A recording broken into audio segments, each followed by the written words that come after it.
Greetings and salutations, my friends, and welcome to a new video. A girl is sick, evidently, maybe by my voice. I think I sound sicker than I actually am. I was feeling really bad yesterday, but today is a new day. We're feeling good, we're feeling renewed, taking my meds, being very responsible with it. And this weekend we have got a readathon actually. 24 hours here on the main channel and 48 hours as an extension on Patreon. And I thought what better way to celebrate that, because you guys know I love readathon weekends, than to film a little weekend vlog. Not necessarily a 24-hour readathon. I'm definitely not in the mood to challenge myself in any way, shape, or form. I just want a cozy weekend in, full of reading, some good food, some chats, a movie date, and overall some good and chill, mostly chill vibes. And so I thought I'd bring you guys with me on this weekend as we sprint, as we read, as we cook, as we work, as we put up videos, and as we do the entire 9 yards. First order of business today is going out grocery shopping. I don't need to get a whole lot, but I do need to get certain things. I've been craving literally the most random meal maybe, but chicken or salmon with some sweet potatoes and broccoli on the side. Been craving it really badly. We're going to get the necessary ingredients for it all because I've ran out of broccoli and I don't currently have any sweet potato. I can't remember the last time I cooked sweet potato. It must have been during the pandemic, like it was a while ago. And so it's been a really long time. And so I need to get the necessary ingredients. Hello, baby girl. Hi, bubba. And Vin is just creepily staring, like she's just sitting there and staring just directly at us, and now Syl's walking away. So just know where I am, there is always a cat nearby. But we need to go grocery shopping. After that, we're gonna come back home and we're going to start out the day with some Discord sprints because I need to finish editing Sunday's video. And I am also currently reading something. I'm currently reading What the River Knows by Isabel Ibañez. I am having a really good time with it so far. I am exactly 122 pages in, about to start El Capítulo 12, chapter 12. And so I'll update you on this a little bit more when I get back home because I really do want to just go grocery shopping and come back quickly because it's getting really sunny out. It's been like in and out, raining, sunny all day long. And so I want to take advantage of the sun. I don't want to get wet nor risk the chance of getting wet while I'm out. I do have an umbrella with me, but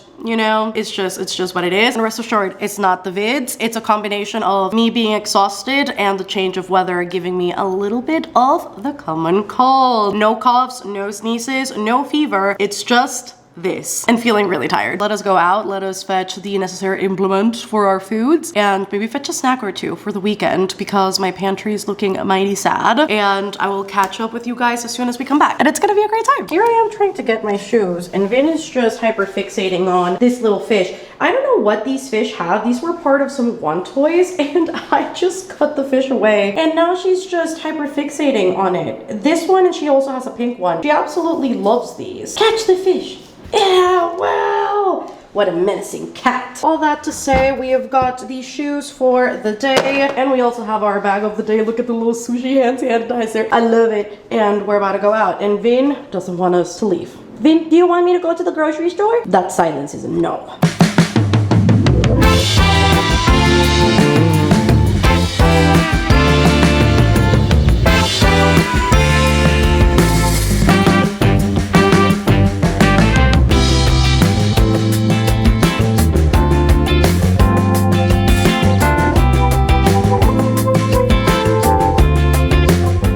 I swear there is nothing cuter than getting home to a cute cat. She's literally right there still making biscuits. It is the most adorable thing ever. But hello friends, I just got back home from our grocery round. And do you guys want to haul? Do you guys care about like grocery? I love seeing grocery hauls. I don't know why it brings me as much joy as it does. Let me just show you a few things. I also have to reheat lunch because I have not eaten lunch yet. And so we need to take care of that situation. But let me just do a quick little haul for you. Got 2 bags of edamame because this is actually a little bit harder to find at the grocery store, and it really depends on which round I am making that they may or may not have any, especially the ones inside the pod because they typically sell shelled ones but without the actual outside portion, and what I like is roasting the outside bit. It's so delicious. So got some of that. Let me just bring this up because I think it's gonna be easier. So I got some cilantro, can never miss with that in this household. Got loads of broccoli, especially now that I'm sick. I like to incorporate a lot more veggies than I typically would in my everyday meals. I already eat veggies pretty consistently, but when I'm sick, I try and up my fiber intake, my vitamin C intake, and all of the intakes for all of the good nutrients.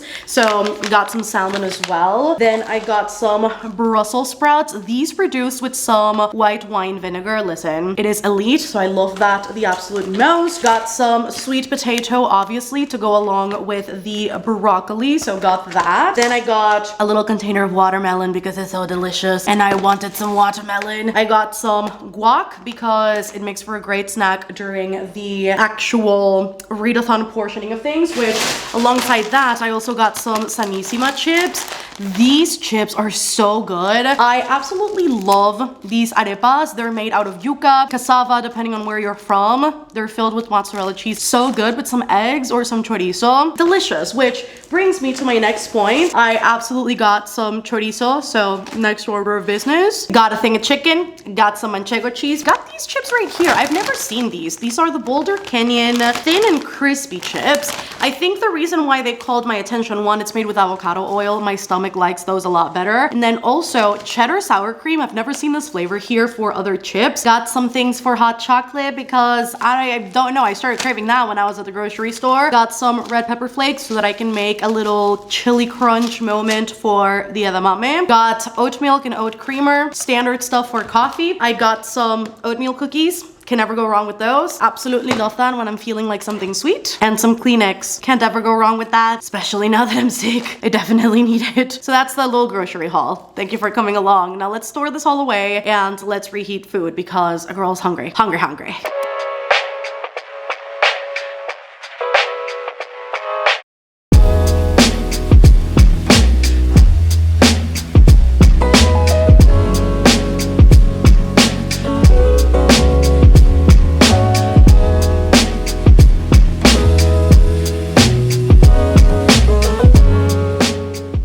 Check the teeth because I just finished eating not too long ago. Hello. I have to give you an update on good old What the River Knows because I have not yet talked about this in this vlog and this is what I'm currently reading. I wanted to kind of switch books for tonight's sprint, but then I thought the other thing I want to read is not the optimal thing to read at night, which is why I started this in the first place because the other thing I want to be reading right now is Our Wives Under the Sea, and this immediately kind of spooked me as I started reading it because it's kind of like sci-fi, horror, literary fiction. It's a really intersectional book based on my understanding, and so I'm really scared of this for no reason at all. I'm like really scared that I'm gonna get scared, but it sounds so good and I started it and it's really good, and so maybe I'll read that throughout the weekend. But What the River Knows is my current read. I'm really enjoying this. I thought it would be a lot denser than it is. I don't know why, but it is the most accessible historical fantasy, and take historical fantasy like really lightly because although it does include certain elements of Egyptian history, it's really not at the forefront of the story, at least not 122 pages in. There are mentions of it, but it's not overtaken the story completely, and so I'm having a really good time. We follow our main character Inés, who lives in Buenos Aires, Argentina, and one day she opens and gets a letter from her uncle basically saying that her parents have gone missing and therefore they are basically considering them dead because they have not yet found any signs of them or their whereabouts or their belongings or anything. And against everybody's wishes, she embarks on a journey to Cairo. She gets to Cairo and she immediately discovers that things are very suspicious. Her uncle is being extremely dismissive in ways that don't sit right with her because shouldn't he be comforting her and welcoming her in this journey in Cairo? He is very dismissive. He is alluding to a danger that she must not partake in, and so he tasks his assistant with taking care of her, Mr. Hayes, who is also Inés's love interest in the story, and their banter immediately is so good. The whole market carriage scene, absolutely loved it all. It was so well executed, and I love that Inés is not backing down from what she wants, which is finding out what happened to her parents, or her parents even dead to begin with, because everybody is telling her that they are, but they don't have any proof that they are, and so where really are they? And she is very committed to finding that out and finding out what her parents' life looked like in Cairo, because although they've traveled back and forth for the past 17 years to spend time with her in Buenos Aires while they primarily live in Cairo, she has not really gotten an insider's look into what they did on a daily basis, because there did seem to be some sort of barrier in between her and her parents. And so she now wants to figure that out while she's there, wants to take advantage of the fact that she sailed halfway across the world to do so, which granted is the most rational thing to do.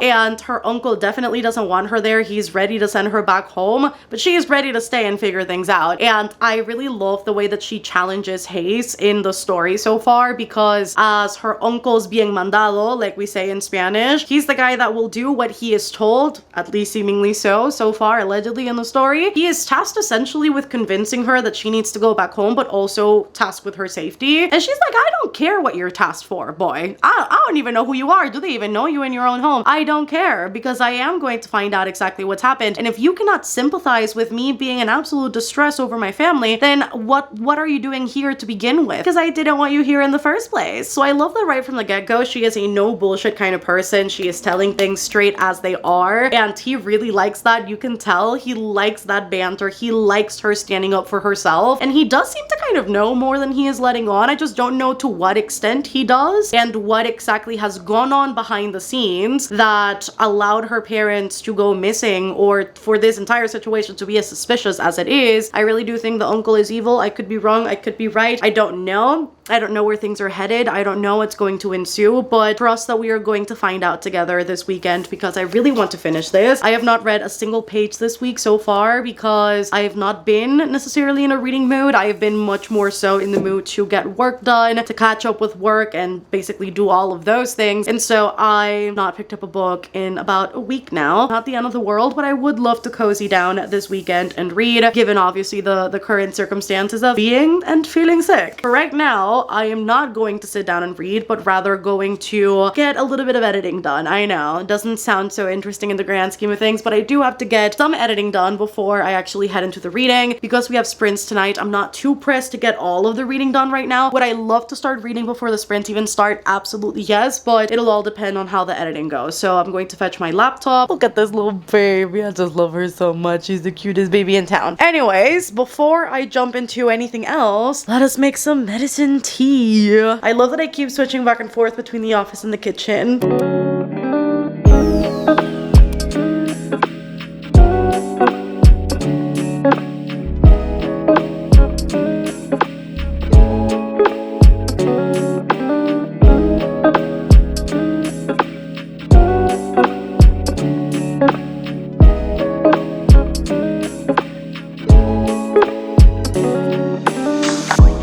It is so dark outside because I do believe it's going to rain. We've just unlocked a side quest, and that is to go out to get a cuatro leches. I've been sitting here editing. I'm also sprinting with my patrons. That's so bright. You cannot see anything, but we sprint on Discord basically every day, and it's a great way to hold ourselves accountable and to work and edit and read and just do all the things we've got to do. This is a shameless plug that if you want extra sprint and live shows and to support the channel further, Patreon is a great place to be. I always say it, if you guys want more me, more of the channel, more videos, early access, live streams, sprints, again on an everyday basis, whether they're hosted by me or other community members, Patreon is the way to go. But I've been craving a cuatro leches. Literally, I sent a picture on the Discord because I was like, it looks so good. And of course, the people said, go get it. I will go and get one. I am also considering getting a coffee. I am sick though, and I try to avoid caffeine when I'm sick, but it's so cloudy that I'm like, a coffee sounds mighty fine because I'm starting to feel really tired. I will hold myself back from getting coffee because I can definitely make it at home, but cuatro leches, Operation Cuatro Leches is a go. And if there isn't a single one, I am going to sob my eyes out. But let's go on this little side quest, and then we'll go back to editing. And then we've got sprints in 2 hours.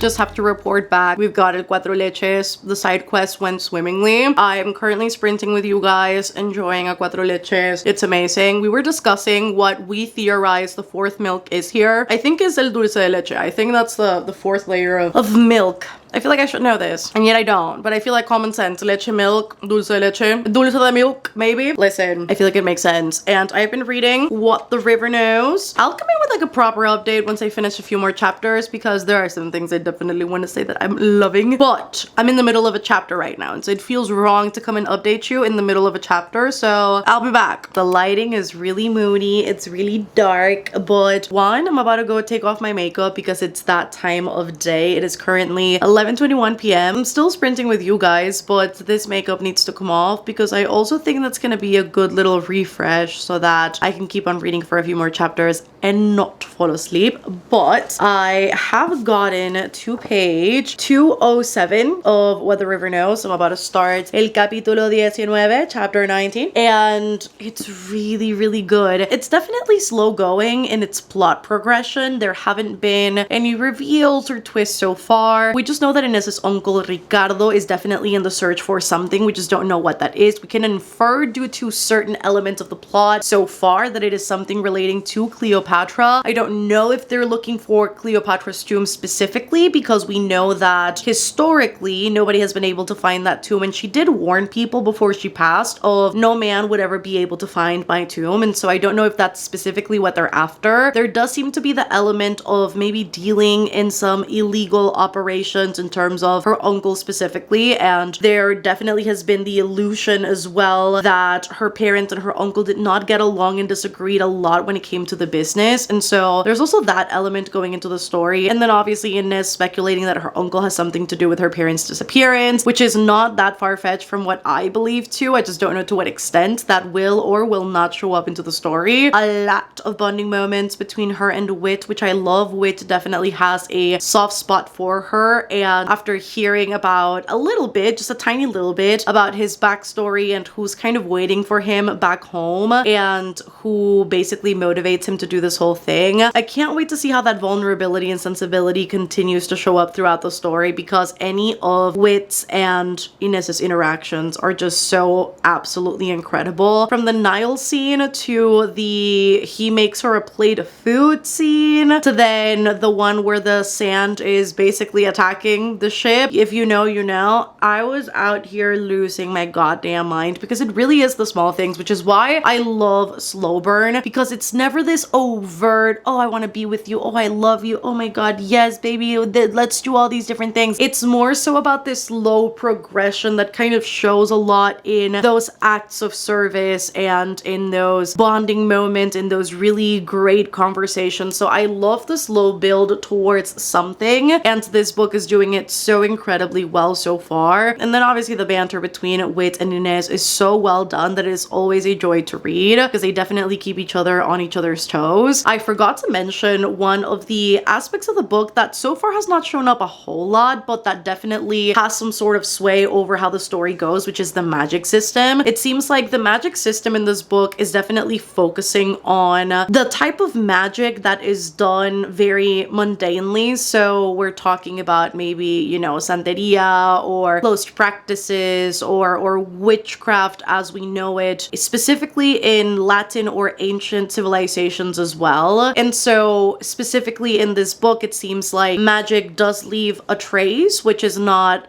an exclusive thing to this book, but it is said that when an object is touched by magic, another magic sensitive individual, a brujita if you will, is basically able to sense what moment was basically channeled into the object, and specifically Inez has the ability to see specific scenes kind of play in her brain that allow her to understand the magic a little bit better and understand the object story better as well. And it's not too clear. I do wish we were going a bit more in depth into this magic system, because so far it's very surface level in comparison to other things. I do find that the book sometimes focuses on trivialities a little bit too much. Otherwise, otherwise, the book is really, really enjoyable. I am really liking these very subtle kind of pieces of thematic scattered throughout the book that just give it a little bit more juiciness in terms of Egypt specifically, and so many different colonizing countries coming into it, searching for something, and again, taking the country for all that it can give, whether that is their spices or their resources, or excavating different sites to dig up ancient artifacts to display them in museums or to resell them to the rich. And when Inez is walking the streets of Egypt, Cairo specifically at the start of the book, she definitely did observe a lot of that, in that the markets and the different towns and the restaurants, depending on where she was and where she was headed, it definitely seemed to be plagued by British people specifically, a couple of French thrown in there, but mostly British people. And so the book doesn't shy away from bringing up that historical context of reaping a country for all that it can sow, and specifically British history with ancient artifacts and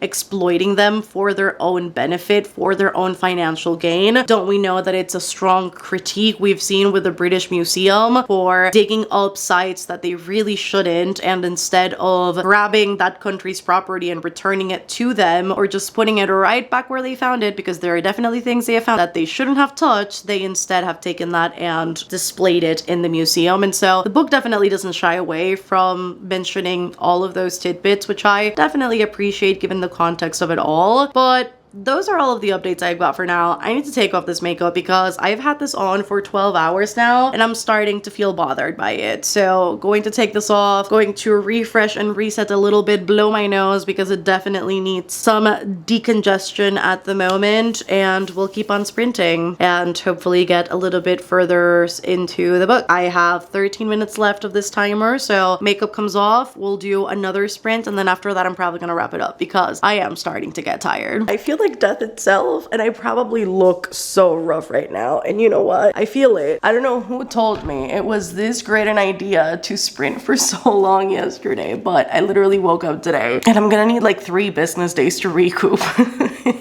Worst part is that I've got a twilight, well, new moon watch party at 11 a.m. I had to push it back. It was originally at 9. I can't do 9 a.m. It's just simply not happening, but I have got that at 11, and then I've got sprints on the main channel technically 4, but I may push them forward so that we can sprint for a little bit longer. So they may just start at 2 p.m. maybe. I don't know. I have to figure that out. But I have been replying to Instagram questions as part of readathons back in the day. What I used to do to kind of keep everybody like engaged and myself awake was that I used to reply to questions on Insta stories. I put like the little box. And so I did it this go around, and I've been replying to the questions slowly but surely. Definitely not gonna get through all of them, but at the very least, the ones I spot that there's like something to reply to, I want to, and I will. I, however, need something to wake myself up, and I don't know if that something should be tea or coffee. I don't know. So when in doubt, random number generated out. We have got a number between 1 and 2. 1 is going to be coffee and 2 tea. What should I drink this morning? Tea! That's so boring. Well, that means that, well, actually that's great because I shouldn't drink coffee on an empty stomach. But tea this morning, coffee during sprints. I think that sounds good. It's also probably the universe's way of telling me not to drink coffee when I'm feeling sick. But I kind of want coffee. We'll figure it out. But tea, let's be responsible. Let's just make some tea.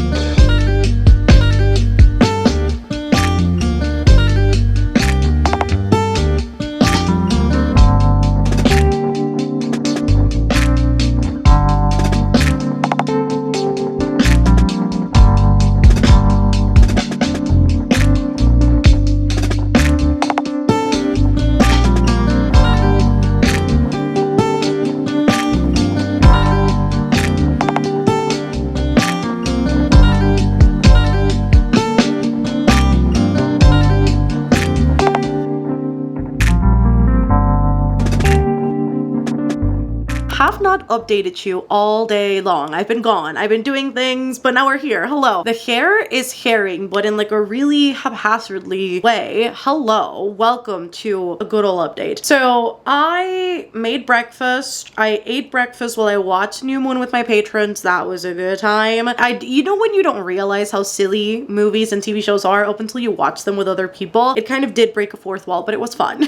And then I started sprints, lost power, had to restart sprints. Sil is currently send marking the couch. I don't know if you can see her. Where is she? She's right there. Look at the cat. She's a cat. She's a menace. I had to restart sprints and now we're here. I also cooked up lunch and put a little bit too much cayenne pepper in that lunch, but it's fine. It was still delicious. I have been reading What the River Knows, and let me tell you something. I'm about to enter part 4. So I have about this much left, which I will surely be finishing today. And I already mentioned it in the sprints. My mission today is to finish this book during sprints. All else be damned, because the book is twisting. It's twisting in a way that I didn't expect it to twist, but maybe that I should have predicted. I am really enjoying where the story is going right now. There are definitely things still up in the air that I'm very curious to see how they're going to pan out before the book ends. There were things that leading up to certain reveals, I was like, oh, the timing of this is very random, or why is this happening here, or why is this happening at all? Then things started to make sense. So it was a little bit confusing in terms of plot beats and reveals up until it all lined up and it made sense. So you kind of just have to trust the process a little bit with this book, because sometimes it definitely feels like it's a little bit aimless or that it's a little bit random. Not every time, but I definitely appreciate the fact that things do come full circle and they do end up making more sense. But I'm about to go keep reading because I want to see how this is going to end up. I'm very curious because I've seen people lose their minds at this ending and I'm like, why? What's up? I want to know. I want to be in the know. And so I'll be back once I finish this, but the twists are twisting very nicely. And I don't believe the twists are done yet, which is even scarier, but we'll see.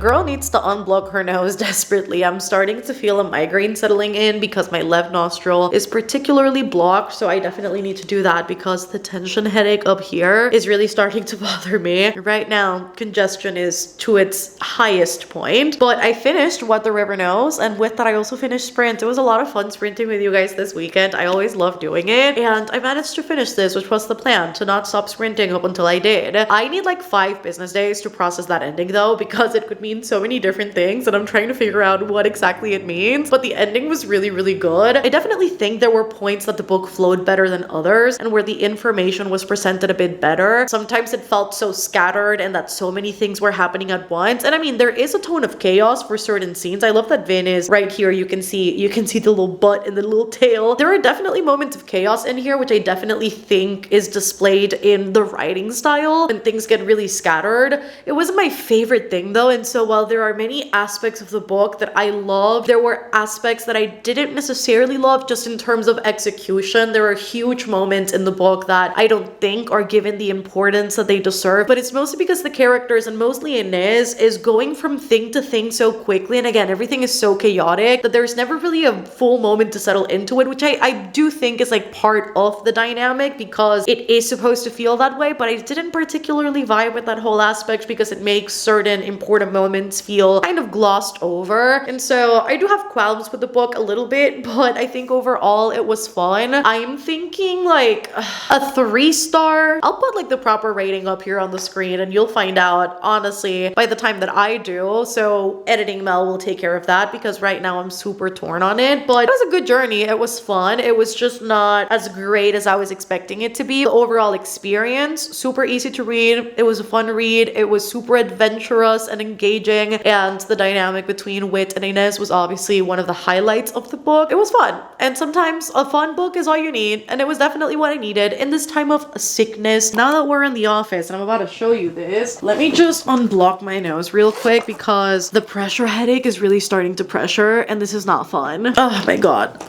Oh, I'm sure that'll feel better in just a few minutes, but right now my head is killing me. Honestly, sick girl core or whatever we want to call this, it's honestly a vibe. Oh my god, showing real me. I'm so real.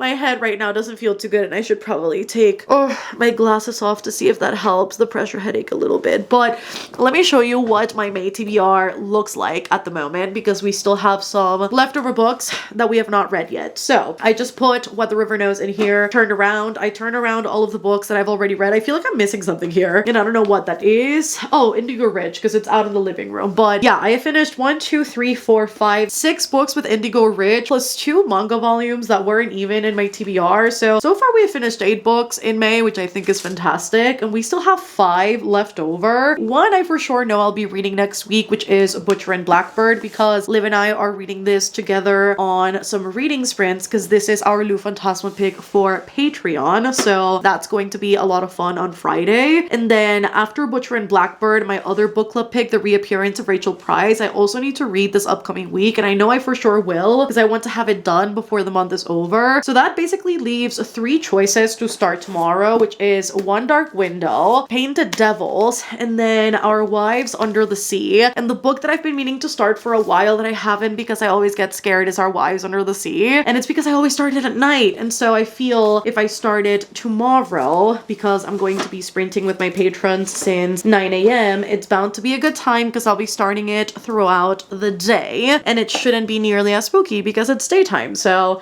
I'm hoping that that'll be the case and I'll be able to read this no problem. So I'm excited because literally I started this and the first line is, "The deep sea is a haunted house, a place in which things that ought not to exist move about in the darkness. Unstill is the word Leah uses, tilting her head to the side as if in answer to some sound, though the evening is quiet, dry hum of the road outside the window and little to draw the ear besides." And then it's talking about how the ocean is unstill and the things at the bottom move. And there was just something about it that kind of unsettled me at night. So I'm going to pick this up tomorrow and I'm sure it'll be great. But in the meantime, I am thinking a warm compress to the face will be good and will hopefully help out. I have some dishes to do and then we need to figure out dinner because it's 9:30 and I have yet to have anything to eat after basically 6 hours of sprinting. So we need to sort all of those things out. We'll do it together.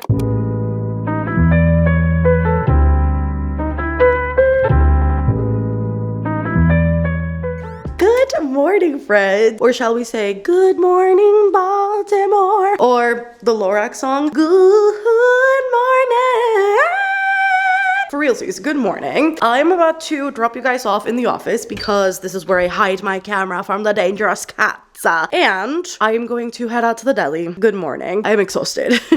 This weekend so far, don't let my slight bit of energy fool you. I look as tired as I feel, if not me feeling more tired than I look. If I could save myself the trouble of cooking lunch, that would be lovely because I still have dishes to do from yesterday. So I am going to head out into the deli, fetch a nice little Caesar salad with some nice juice, and then we're going to come back and I've got sprints at 9 a.m. with my patrons. We do them every Sunday and the rest of the day shall be history. I will be cooking dinner, but lunch though, if I could save myself that task because I have a lot of cleaning and organizing to do before I'm even able to sit down and read, I think that would be the optimal plan. So this is a side quest before the sprints once more that we're gonna go out and fetch food. So let us get into that. Let us head out. It's a quick run, but I definitely need to be back before 9 a.m. and it is currently 8:18 a.m. So we need to do this quickly.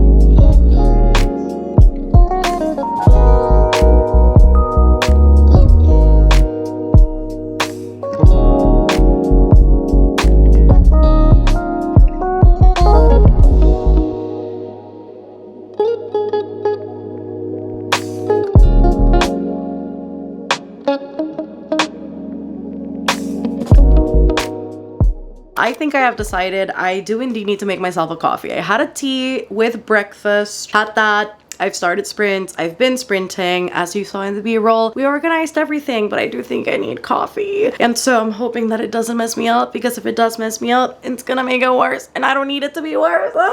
But I need coffee. That said, I have started Our Wives Under the Sea. I have read 17 pages so far, and the writing is breaking my soul. So the book is about a couple, Leah and Miri. Leah specifically goes missing at sea for 6 months, and after she returns, Miri realizes that something is very clearly wrong with Leia. She is kind of speaking very abstractly and almost like answering questions that she's asking herself. There definitely seem to be coping mechanisms in place that remind her of her time at sea to kind of cope with her not being there anymore. But the question of the matter is, what exactly happened and what exactly has left her in the state? What did she see that altered her typical state of being? And so the book so far seems to be more of like a stream of consciousness type narrative, where we see obviously Leia talking and revealing slowly but surely the things that happened while they were at sea, whilst also giving loads of random facts that I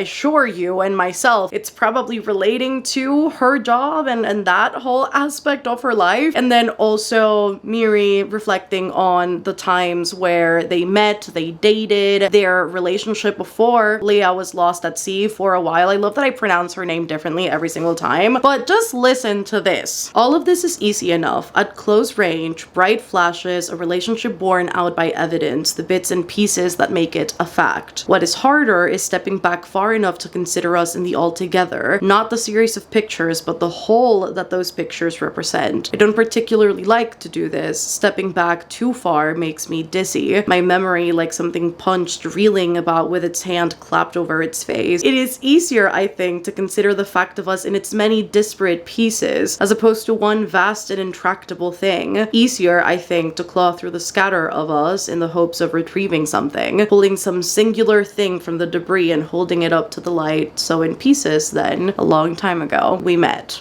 Okay. Okay, Julia Armfield. Okay. I'm gonna go make myself a coffee though and keep on reading, because it's actually quite interesting, and I love reading streams of consciousness, and I love reading about characters just kind of yabbering and yapping. It's a great time. So I'm gonna keep on reading it and hope for the best. So there's that. Great. An incident has been had. I spilled coffee on me. I was serving up the coffee and I had a drink because I got too overexcited and now I stained my shirt. So now I need to go change.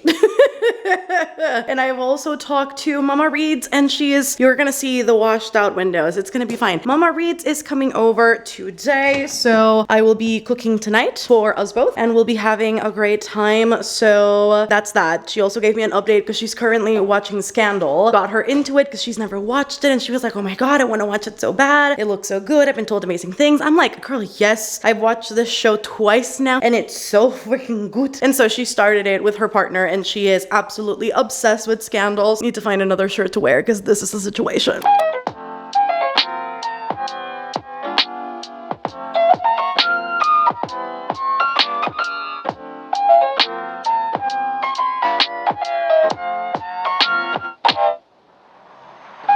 We have reached the end of the video, friends. Welcome, welcome. I have to give you one last final update on Our Wives Under the Sea, because I did finish this. I finished this yesterday. Today's Tuesday, so I did finish the book on Monday, which is a little bit past the weekend. I did want to include final thoughts in here about Our Wives Under the Sea before I signed off, because I did read it all and I didn't want to keep you waiting on a full review. This book was an interesting one. I don't know who the target audience is for this. I feel like it's one of those books that's hard to pitch and say, read this, unless you mention something else as reference. So if you liked Into the Drowning Deep, but you want a more intimate outlook into it all without so much action and adventure, maybe read something like this. If you like character studies like Tokyo Ueno Station, or streams of consciousness like My Year of Rest and Relaxation, maybe this is something you can enjoy. But I think it's a hard book to pitch on its own, because it's a whole lot of nothing salad, and it's not an unenjoyable nothing salad, but it's a book that focuses more on the intimate claustrophobic details of the tail end of a relationship whilst reminiscing about everything that was. And because of it, it's not as exciting. I think a lot of people have blown this up to be like super exciting and super action-packed and oh my god, it's so creepy and it's so horrifying. And in many ways it could be, depending on what you're personally afraid of, but not necessarily if you already kind of know these facts about the sea and you already know that a lot of it is unexplored, that there are many unknown details, that there are so many deeper levels to the sea that we do not know yet what resides in there. It could be more ancient stuff, it could be ginormous stuff, it could be really scary stuff. And so if you already kind of know and are okay with these details, I don't know how scary this book would be, but it definitely has its moments of, oh shit. So I wouldn't say it doesn't come without its moments, but it's not all that people made it out to be in its hype. And so I am settling for a 4-star. I think I really enjoyed this, again, really intimate look into Miri and Leah's relationship, and particularly this sort of rage and grief surrounding it. And I say rage specifically because Miri's character is definitely really angry at Leah at the beginning of the book, as we observe this couple that has been married for some time, and as Leah returns as something other after her sea expedition, we see Miri be kind of angry at her for returning in this state, for ever leaving in the first place, for leaving for that long in the first place, and for not knowing what she was getting herself into, for not being able to withstand conversation the way that she used to, for not providing love to Miri the way that she used to.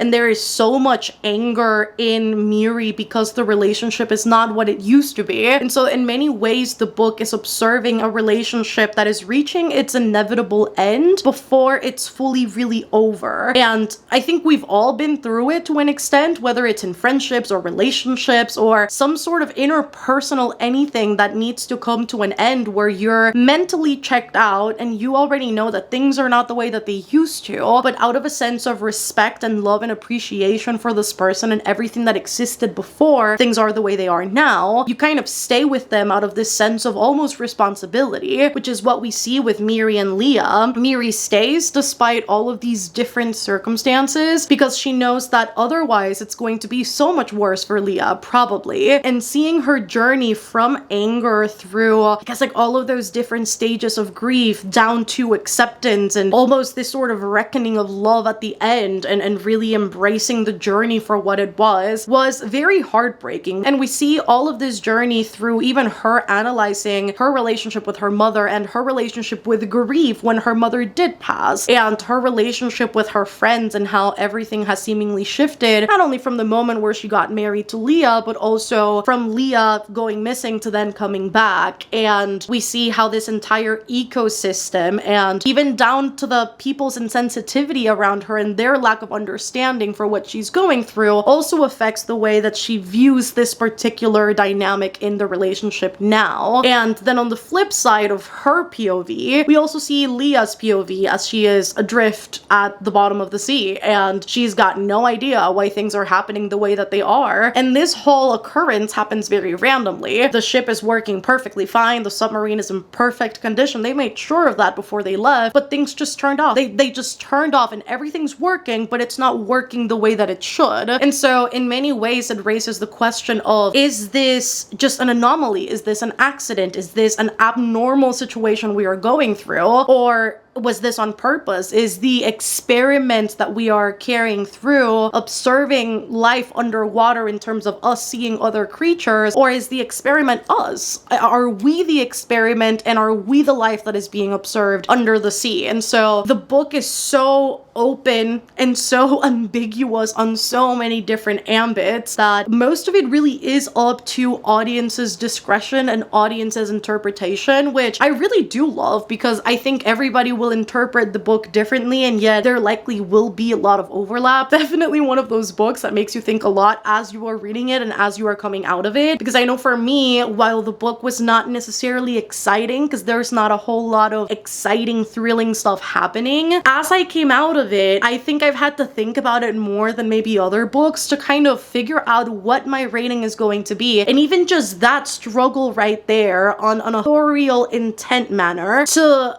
do this on purpose to make the reader think about the book even more, I think is genius, and that in itself deserves a lot of praise. And so it's a really weird book. It's a good book, but I don't know who this book would be for unless you like very specific narrative pieces or very specific kind of stories. It was good though. And that is it for today, friends. That is all I've got for you in this weekend reading vlog. Spend a weekend with me, whatever we're titling this. I still have no idea. But I hope that you guys enjoyed this one. If you did, don't forget to give it a massive thumbs up down below if you did. Comment down below what you've been reading, what you've been up to recently. Have you read any of the books mentioned in this video, whether that's What the River Knows and Our Wives Under the Sea? Do let a girl know all of that down in the comments. If you reached the very end of the video, let us leave some sea-related emojis, maybe a fish, maybe a whale, maybe a shark, maybe a dolphin, whatever you want to leave sea creature wise, let us leave that down below in the comments if you reach the very end. Don't forget to subscribe if you haven't done so already for more content like this. And as always, if you guys want to support the channel further, Patreon is the way to go. It's always linked down below. It is a great way to make sure that the channel is running smoothly and the best that it can. So if you want extra content and live shows to support the channel, that is always linked in the description alongside the rest of my socials. Love you guys so much, and I will see you on the next one. Goodbye!